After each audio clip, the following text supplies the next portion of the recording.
நடா புயல் அடுத்த 12 மணி நேரத்தில் வலுவிழக்கும் என்று சென்னை வானிலை ஆய்வு மையம் கூறியிருக்கிறது. இதுகுறித்த விவரங்களை தருவதற்காக நமது செய்தியாளர் திவ்யா செய்தியறையிலிருந்து இணைந்திருக்கிறார். அவரிடம் பேசலாம். திவ்யா, தென்கிழக்கு வங்கக்கடல்ல உருவான நடா புயல் நாளை கரையை கடக்கும் அப்படின்னு சொல்லப்பட்ட நிலையில அது தற்போது வலுவிழந்திருக்கிறதா சென்னை வானிலை ஆய்வு மையம் கூறியிருக்கு.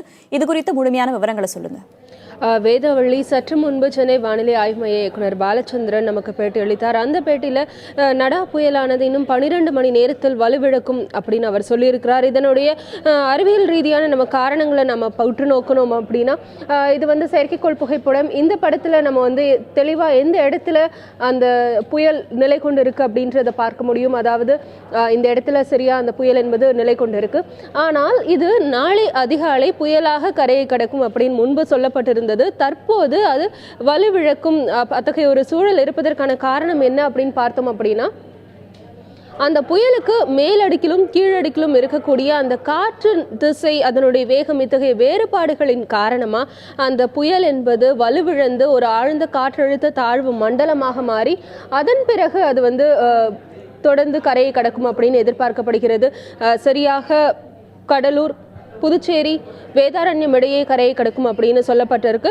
எனினும் இதன் காரணமாக மழையினுடைய அளவு எதிர்பார்த்த அளவு மிக கனமழைக்கான வாய்ப்பு என்பது சற்று குறைந்திருக்கிறதா கூறப்படுகிறது.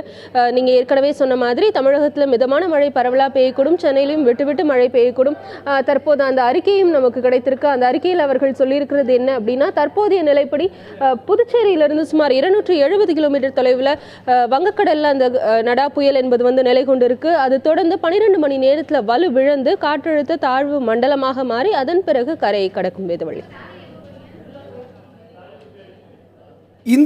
இந்த புயல் தொடர்பாக வானிலை ஆய்வு மையம் என்ன சொல்லியிருக்கிறது திவ்யா? குறிப்பாக இந்த புயல் வலுவிழந்திருக்க என்ன காரணம்?